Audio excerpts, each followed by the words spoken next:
41 जो है वो इसमें कवर करेंगे। और जो लास्ट वीडियो थी उसमें मैंने जो चैप्टर 40 था, तो 40 किससे रिलेटेड था? यूनियन टेरिटरी से, यूनियन टेरिटरी से जो रिलेटेड था, उससे रिलेटेड जो चैप्टर कवर किया था। और आज जो हम हैं चैप्टर नंबर 41 यानी कि शेड्यूल्ड एंड ट्राइबल एरियाज को कवर करेंगे। अब देखिए शेड्यूल्ड एंड ट्राइबल एरियाज, ये दो वर्ड्स जो हैं वो कन्फ्यूजन है। और अगर बेसिकली देखा जाए तो शेड्यूल और ट्राइबल एरियाज को बेसिकली कॉन्स्टिट्यूशन में, हमारे संविधान में इनको क्यों जोड़ा गया था? प्री में अगर हम इसकी बात करें, अब तक यूपी पीसीएस और किसी अदर जो स्टेट पीसीएस हैं उनमें भी डायरेक्टली कोई क्वेश्चन नहीं पूछा गया था। एक बार पूछा गया, वो भी आर्टिकल से रिलेटेड और कौन सा पार्ट जो है और कौन सा शेड्यूल जो है शेड्यूल और ट्राइबल एरियाज के बारे में बात करता है। तो आर्टिकल नंबर जो 24 है यानी कि पार्ट जो 10th है, 10वां जो पार्ट हमारे संविधान का, उसमें कुछ स्पेशल सिस्टम बताया गया। और ये जो स्पेशल सिस्टम है किसका? एडमिनिस्ट्रेशन का। और किससे रिलेटेड है कि कुछ एरियाज हैं जिनको एक विशेष नाम दिया है, और नाम क्या दिया गया? Scheduled areas and tribal areas. यानी कि एक जो हमारे कॉन्स्टिट्यूशन में एक नया पार्ट जोड़ा गया था उस समय पर, शेड्यूल्ड एरिया और ट्राइबल एरियाज, तो उसी से रिलेटेड जो है वो बताता है पार्ट 10 और आर्टिकल नंबर 24। अब दो शेड्यूल्स हैं, एक तो शेड्यूल है fifth schedule. The fifth schedule of the constitution deals with the administration and the control of the scheduled areas and tribal areas in any state except, यानी कि हमारा जो फिफ्थ शेड्यूल है वो बताता है कि कैसे शेड्यूल्ड एरिया ट्राइबल एरियाज को कंट्रोल करना है, उन पर कैसे एडमिनिस्ट्रेशन उनको करना है, वो उसके बारे में। और किसको छोड़कर? आसाम, मेघालय, त्रिपुरा एंड मिजोरम। यानी कि ये जो 4 स्टेट्स हैं, इन स्टेट को छोड़कर अगर किसी अदर स्टेट में शेड्यूल्ड और ट्राइबल एरियाज जो हैं तो उनमें कैसे प्रशासन किया जाएगा उसके बारे में बताता है फिफ्थ शेड्यूल। जबकि सिक्स्थ शेड्यूल है किसके बारे में बताता है कि administration of the tribal areas in 4 north eastern state, यानी आसाम, मेघालय, त्रिपुरा और मिजोरम, कि जो ऊपर हमारे जो 4 स्टेट्स दिए गए हैं नॉर्थ ईस्ट के, इनके बारे में कौन बताता है? Sixth schedule. तो सिक्स्थ शेड्यूल है वो बताता है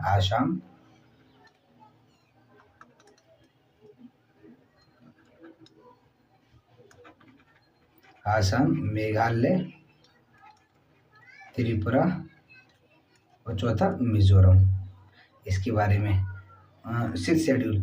और जबकि जो फिफ्थ शेड्यूल जो है वो किसके बारे में बताता है? अदर स्टेट्स के बारे में। और ये अदर स्टेट में 10 स्टेट्स हैं, 10 ऐसे स्टेट्स हैं जिनमें शेड्यूल्ड एरिया जो है वो फिक्स की गई है। ठीक है, अब वो स्टेट कौन कौन से हैं तो इसमें आगे दिया हुआ है, जैसे मैं बताऊँ आपको, झारखंड है, आंध्र प्रदेश, छत्तीसगढ़, गुजरात, हिमाचल प्रदेश, मध्य प्रदेश, महाराष्ट्र और उड़ीसा, राजस्थान। इनमें कुछ एरियाज जो है उसको डिफाइन किया गया है एक शेड्यूल्ड एरिया के तौर पर।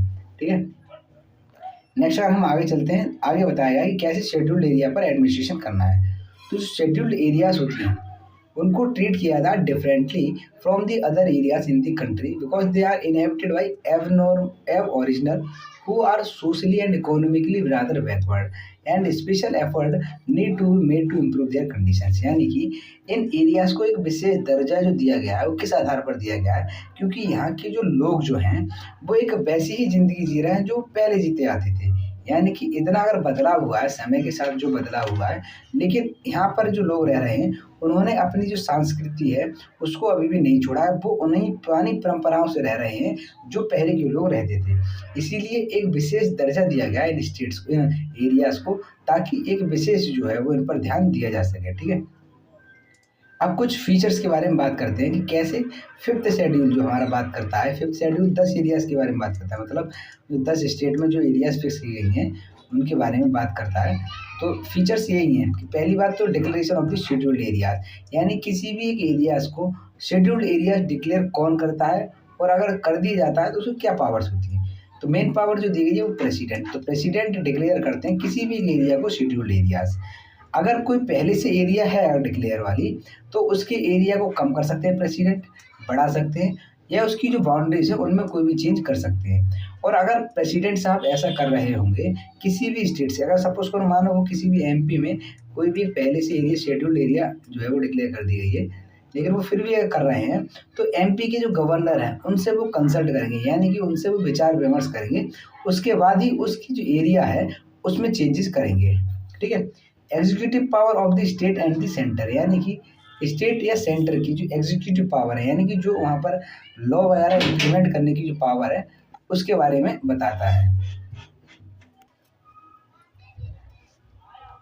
अब यहाँ पर जो एग्जीक्यूटिव पावर है स्टेट की वो इस एरियाज तक जो है वो इस फैली हुई है। लेकिन यहाँ पर गवर्नर जो होते हैं, देखो प्रेसिडेंट तो हमारे एक सेंटर से ऑर्डर देंगे, लेकिन जो मेन काम करने का वो किसका है, गवर्नर का। तो गवर्नर को स्पेशल रिस्पॉन्सिबिलिटी दी गई है इस संबंध में। अब इसमें क्या है कि अगर कोई भी जो सेंटर आदेश देती है, कोई भी डायरेक्शंस देती है स्टेट को उस एरियाज के संबंध में, तो गवर्नर उसको फॉलो करते हैं और फिर जो है उसको अप्लाई किया जाता है। तीसरा पॉइंट है एक ट्राइब्स एडवाइजरी काउंसिल, यानी कि प्रत्येक राज्य में जहाँ कहीं भी शेड्यूल्ड एरिया घोषित की गई है वहाँ पर एक एडवाइजरी काउंसिल बनाई जाएगी। और ये एडवाइजरी काउंसिल का क्या काम होगा कि जो भी शेड्यूल्ड एरियाज में जो लोग रह रहे हैं उनके वेलफेयर के लिए जो है वो काम करेंगे, ठीक है। अब इसमें काउंसिल में कौन कौन होगा, 20 मेंबर्स होंगे। 20 मेंबर्स में से 3/4 यानी कि 3/4 की बात करें, 3/4 की बात करें तो कितना होगा। अब जो 3/4 मेंबर होंगे, यानी कि अगर हम 20 का 3/4 निकालें तो ये कितना निकल के आएगा, 15 मेंबर्स। तो 15 मेंबर्स जो कौन होंगे, शेड्यूल्ड ट्राइब्स के होंगे उस स्टेट की असेंबली में, ठीक है। अब ऐसी ही जो काउंसिल जो होगी वो हर एक राज्य में बनाई जाएगी जहाँ पर शेड्यूल्ड और ट्राइबल एरियाज उस स्टेट में डिफाइन की गई हैं, ठीक है। अब मेन बात करते हैं चौथे पॉइंट की कि जो लॉ वगैरह बनाए जाते हैं, चाहे तो वो एक स्टेट की असेंबली के द्वारा बनाए गए हों या फिर पार्लियामेंट के द्वारा बनाए गए हों, ठीक है, वो सीधे तौर पर लागू नहीं होंगे इस एरियाज में जब तक कि गवर्नर, उस स्टेट के जो गवर्नर हैं वो उस बिल को पूरी तरीके से नहीं देख लेते हैं। और अगर उन्हें लगता है कि यदि कोई भी उस बिल में संशोधन किया जाए, ठीक है, तो वो उसमें संशोधन करते हैं, तब जाके वो इस एरियाज में अप्लाई होता है। तो यहाँ पर कह सकते हैं कि चाहे सेंटर का लॉ हो चाहे स्टेट का लॉ हो, वो अप्लाई जब ही होगा जब उस पर जो गवर्नर है पूरी तरीके से उसको इंक्वायरी उसकी कर लेंगे। Now, the Constitution requires the President to appoint a commission to report on administration of the scheduled areas and the welfare of the scheduled tribes in the states। यानी कि हमारे संविधान में एक बात कही गई है कि प्रेसिडेंट जो है एक कमीशन, एक आयोग बनाएंगे और ये आयोग क्या करेगी कि उस एरियाज में, मतलब जहाँ जहाँ जिन जिन राज्यों में शेड्यूल्ड एरियाज डिफाइन की गई है उनके वेलफेयर के लिए क्या क्या एक और अच्छे कदम उठाए जा सकते हैं उसके संबंध में एक रिपोर्ट तैयार करेगी ये कमीशन। अब ये जो कमीशन बनाई जाएगी वो कभी भी बनाई जा सकती है, मतलब जब संविधान लागू किया गया था उसके 10 साल, मतलब 10 साल तक का प्रोविजन दिया है, 10 साल के बाद कभी भी कमीशन जो बनाई जा सकती है। और पहली बार जो कमीशन बनाई गई थी वो कब बनाई गई थी, 1960 में। और जब 1960 में शेड्यूल्ड एरियाज के लिए कमीशन बनाई गई थी तो इसके जो हेड किसे बनाया गया था, UN देवर। तो UN देवर जी जो थे इसके कमीशन के चेयरमैन थे। इन्होंने अपनी रिपोर्ट सबमिट की थी 1961 में। और फिर अगेन एक दूसरी कमीशन बनाई गई थी, कब बनाई गई थी, 2000 में। और इसके चेयरमैन थे दिलीप सिंह जो है भूरिया, और इसने अपनी रिपोर्ट जमा की थी 2004 में। तो हम कह सकते हैं कि अब तक 2 बार जो है वो कमीशन बनाई गई है। पहली बार बनाई गई थी 1960 में, 1960 में बनाई गई थी, तब इसके जो चेयरमैन थे वो थे UN देवर। और दूसरी बार जो बनाई गई थी वो 2002 में बनाई गई थी, तब चेयरमैन जो थे इसके थे दिलीप सिंह भूरिया, इसके चेयरमैन थे, ठीक है। तो आपको याद रखना है कि 2 बार जो कमीशन बनाई गई थी ना। अब हम बात करते हैं कि administration of the tribal areas. अभी हमने शेड्यूल्ड एरियाज के लिए कैसे प्रशासन संभाला जाता है। अब जो जनजातीय लोग होते हैं, ठीक है, जनजातीय जो लोग होते हैं उन लोगों के बारे में इसमें बताया गया है, ठीक है। तो 6th शेड्यूल जो है हमारे कॉन्स्टिट्यूशन का, उसमें एक स्पेशल प्रोविज़न है और ये प्रोविज़न किसकी बात करता है कि ट्राइबल एरियाज। और ट्राइबल एरियाज किन 4 एरियाज में, कि जो नॉर्थ ईस्ट की 4 स्टेट्स हैं, आसाम, मेघालय, त्रिपुरा और मिजोरम, कि इन 4 स्टेट्स में जो ट्राइब्स रह रहे हैं उन पर एडमिनिस्ट्रेशन को कंट्रोल करने के लिए उनको कैसे कंट्रोल किया जाएगा, ठीक है। तो उसी के लिए एक अलग से प्रोविजंस इसको बनाए गए हैं। अब मेन रीज़न की बात करें कि क्या कारण था ऐसा करने के पीछे, तो क्या है कि देखो आप अभी भी देखें, हम ज़्यादातर एरियाज़ में एक समय के साथ साथ देखो बदलाव हुआ है कि एंशियंट में जो रहन सहन था उसका कुछ सुधार हुआ था मेडिवल पीरियड में, और मेडिवल का जो है सुधार हुआ था मॉडर्न में। और मॉडर्न के बाद जो आज देख रहे हैं इतनी ज़्यादा टेक्नोलॉजी आ गई है, तरह तरह के जो पहले लॉ बनाए गए थे उनमें चेंज किए गए हैं, क्योंकि जैसे समय बदला वैसे ही कानून जो है उनमें अपडेट किया गया है। लेकिन यहाँ के जो लोग थे, यहाँ के जो ट्राइब्स थे इन 4 एरियाज़ के, उनकी जो जीवन है, उनकी जो लाइफ है, अभी भी उन्हीं चीज़ों पर आधारित है जो वो पहले से रह रहे थे। उन्होंने अपना जो कल्चर है, अपनी कस्टम्स हैं, उनकी सिविलाइज़ेशन है, उसमें अभी भी कोई भी बदलाव नहीं किया है। इसीलिए सरकार ने और हमारे संविधान में ये एक प्रोविज़न जोड़ा गया था कि ताकि इनका जो कल्चर है वो इनका बना रहे, और इसीलिए कुछ प्रोविज़न्स बनाए गए थे। अब वो क्या-क्या प्रोविज़न्स बनाए गए थे 6th शेड्यूल में, तो यही है कि जो ट्राइब्स एरियाज़ हैं इन 4 स्टेट्स में, उनमें एक ऑटोनॉमस डिस्ट्रिक्ट बनाए जाएँगे। यानी कि जब कभी भी ऐसा पूरे स्टेट में अगर ट्राइब्स जो लोग रह रहे हैं, तो पूरे स्टेट में बनाए जाएँगे। अन्यथा क्या है कि जितनी एरिया है उसमें ये डिस्ट्रिक्ट बनाया जाएगा। अब इस डिस्ट्रिक्ट जो होंगे इसमें एग्ज़ीक्यूटिव अथॉरिटी होगी जो है उससे बाहर, मतलब राज्य की जो अथॉरिटी है, मतलब जो उनको कंट्रोल करती है, जो चलाती है, उसकी स्कोप से इसको बाहर रखा गया है। फिर क्या है कि गवर्नर को पावर दी गई है इसके संबंध में कि वो ऑटोनोमस डिस्ट्रिक्ट है, उन पर कंट्रोल कैसे करना है वो गवर्नर तय करेंगे।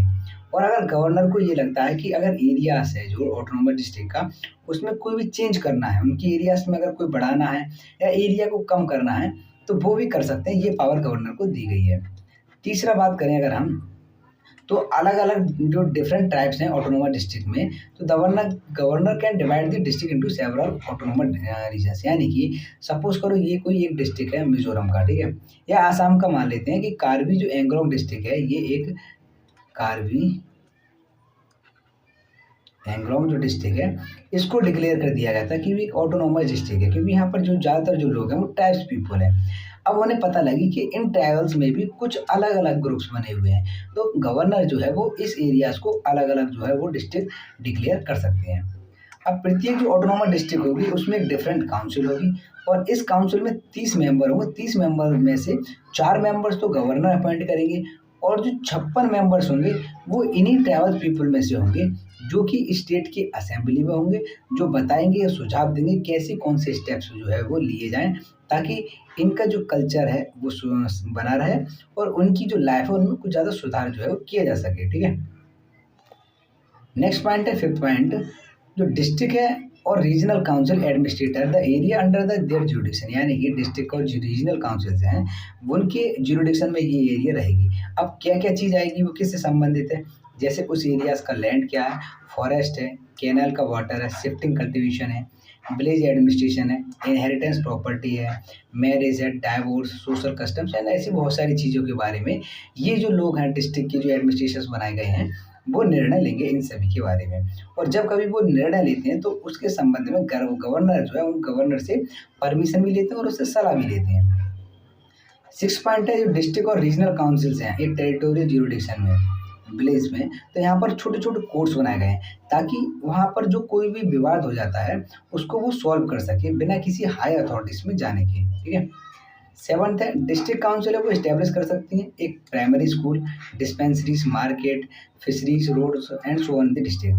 तो यानी कि जो भी उस एरिया से संबंधित काम किए जाएंगे, जैसे शिक्षा के लिए स्कूल खोले जाएंगे, बाजारें वगैरह लगाई जाती हैं, और रोड्स वगैरह बनाई जाती हैं, तो ये सब जो डिसीजन लेती है वो डिस्ट्रिक्ट काउंसिल जो बनाई गई है वो लेती है, ठीक है? The district and regional council are empowered to assess and collect land revenues and to impose certain specific tax। यानी कि देखो यहाँ पर ही बात की गई है टैक्स की, कि यदि वो कोई एग्रीकल्चर से रिलेटेड या फार्मिंग वगैरह कर रहे हैं, तो जो रेवेन्यू जनरेट हो रही है तो उनकी एडवांसमेंट के लिए वो चीज़ लगाई जा रही है, तो इसके लिए जो है डिस्ट्रिक्ट काउंसिल या रीजनल काउंसिल जो है वो टैक्स वगैरह लगा सकते हैं।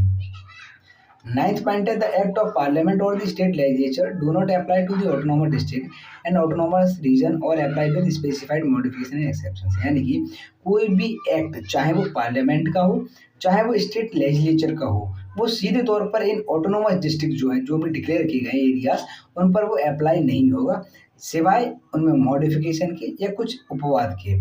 अब ये मॉडिफिकेशन कौन करेगा? तो ये जो पावर दी गई है वो गवर्नर को दी गई है। नेक्स्ट और जो लास्ट पॉइंट है, the governor can appoint a commission to examine report on any matter related to the administration of the autonomous district और regions, hence he may dissolve district और regional council on the recommendation of the commission. यानी कि governor एक commission बना सकते हैं, governor को power दी गई है। पावर ये प्रेसिडेंट के पास है कि वो भी जो शेड्यूल्ड एरियाज हैं या शेड्यूल्ड पीपल्स हैं, ट्राइबल्स पीपल हैं, उनके संबंध में उनके एडवांसमेंट के लिए कमीशन बना सकते हैं। तो ऐसे ही गवर्नर भी बना सकते हैं इन जो ऑटोनोमस रीजन्स हैं उनके संबंध में कैसे और ज़्यादा एक बेहतर तरीके से उनको प्रशासन जो है वो बनाया जा सके, ठीक है? अब हम बात करते हैं कि जो 4 स्टेट्स हैं, आसाम, मेघालय, त्रिपुरा और मिज़ोरम, यहाँ पर इनकी जो एरियाज़ डिफ़ाइन की गई, कौन सी एरियाज़ शेड्यूल्ड एरियाज़ है, ट्राइबल एरियाज़ है। तो देखो आसाम की जो है वो नॉर्थ छाछर जो हिल डिस्ट्रिक्ट है, कार्बी एंगलोंग डिस्ट्रिक्ट और बोडोलैंड टेरिटोरियल एरिया डिस्ट्रिक्ट। तो ये 3 एरियाज़ जो हैं वो आसाम में डिक्लेयर की गई हैं ट्राइबल एरियाज़ के तौर पर। वहीं मेघालय में है खासी, जैंतिया गारो हिल्स। ये तीनों ही हिल्स, और ये तीनों ही हिल्स हैं ना, वो एग्जाम के पॉइंट से बहुत ज़्यादा इंपॉर्टेंट, क्योंकि ये एक तरीके से एक सीक्वेंस में, जब हम मेघालय में बात करते हैं तो ये ऐसे हैं, खासी, जैंतिया और गारो। तो सीक्वेंस पूछ लिया था कि कौन से पहले नंबर पर है, दूसरा है ईस्ट टू वेस्ट या वेस्ट टू ईस्ट में, इनका सीक्वेंस क्या है। तीसरा है त्रिपुरा में, Tripura tribal area district declare की गई ट्राइबल एरियाज में, और मिजोरम में चकमा, मारी और लाई। चकमा, मारी और लाई, ये 3 डिस्ट्रिक्ट हैं मिजोरम में डिक्लेयर की गई है ट्राइबल एरियाज में। अच्छा, चकमा, मारी और लाई को पेपर में बहुत सी बार पूछा गया है कि जो चकमा, मारी और लाई, इनमें से कौन सी कोई सी एक दे सकता है कि जो ट्राइब्स है वो किस स्टेट में पाई जाती हैं। तो यहाँ पर ये याद रखने की हमें ज़रूरत है कि ये मिजोरम में पाई जाती हैं। और आर्टिकल्स की भी हमने बात करी तो 3 आर्टिकल्स हैं। एक आर्टिकल 244 जो बताता है कि कैसे शेड्यूल्ड और ट्राइबल एरियाज पे प्रशासन करना है, उसके बारे में 244 बताता है। 244 ए जो है वो बताता है कि जो formation of an autonomous state comprising certain tribal areas in the Assam and certain local legislature और council of the minister of power. यानी कि आसाम में भी कुछ जो एरियाज है उसको एक ऑटोनोमस जो डिस्ट्रिक्ट बनाया गया है, उसके बारे में 244 ये बात करता है। तो यहाँ देने की याद रखने की ज़रूरत है कि 244 जो है वो केवल और केवल किसके बारे में बात करता है, आसाम के बारे में। जबकि 339 बात करता है control of the union over the administration of the scheduled areas and welfare of the tribal areas. यानी कि कैसे यूनियन गवर्नमेंट जो है वो शेड्यूल्ड एरियाज और ट्राइबल एरियाज पर उनके वेलफेयर के लिए क्या क्या कदम उठाएगी और कैसे उनको कंट्रोल करेगी। ठीक है, 339। तो इस तरीके से हमारा जो चैप्टर है ये चैप्टर कंप्लीट होता है शेड्यूल्ड एंड ट्राइबल एरियाज का, और कोई विशेष ज़्यादा स्पेसिफिक एग्जाम्स में पूछा नहीं जाता है। अब जो नेक्स्ट हमारी वीडियो होगी उसमें मैं शुरू करने जा रहा हूँ स्टार्टिंग के पॉइंट से, क्योंकि मैंने इसमें क्या है कि जो एक सीरीज चला रहा हूँ इसमें पहले मैंने जो स्टेट गवर्नमेंट है उसको कवर किया था, उसके बाद में यूनियन गवर्नमेंट को कवर किया था, सेंट्रल गवर्नमेंट को, फिर स्टेट गवर्नमेंट को। और अब जो सीरीज अब इसमें होगा पार्ट जो 1 है, पार्ट 1 है, इसमें पार्ट 1 में मैंने पहले 2-3 जो लेक्चर्स हैं उसमें जो हिस्टोरिकल बैकग्राउंड है, हिस्टोरिकल बैकग्राउंड के ऊपर मैं पहले ही जो एक वीडियो बना चुका हूँ, और कैसे कैसे हमारा कॉन्स्टिट्यूशन बना था, मेकिंग ऑफ द कॉन्स्टिट्यूशन, इसको जो हम वो कवर करेंगे। अगर इस पर वीडियो बन चुकी है, अगर जो दूसरा टॉपिक है मेकिंग ऑफ द कॉन्स्टिट्यूशन, अगर इस पर भी वीडियो बन चुकी है तो फिर मैं क्या है कि थर्ड जो चैप्टर है सैलेंट फीचर्स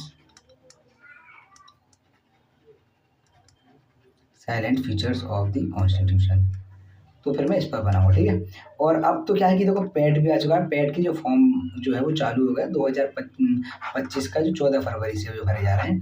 तो इसमें भी जो पॉलिटी की जो है वो 5 क्वेश्चन जो है इसमें पूछे जाएंगे।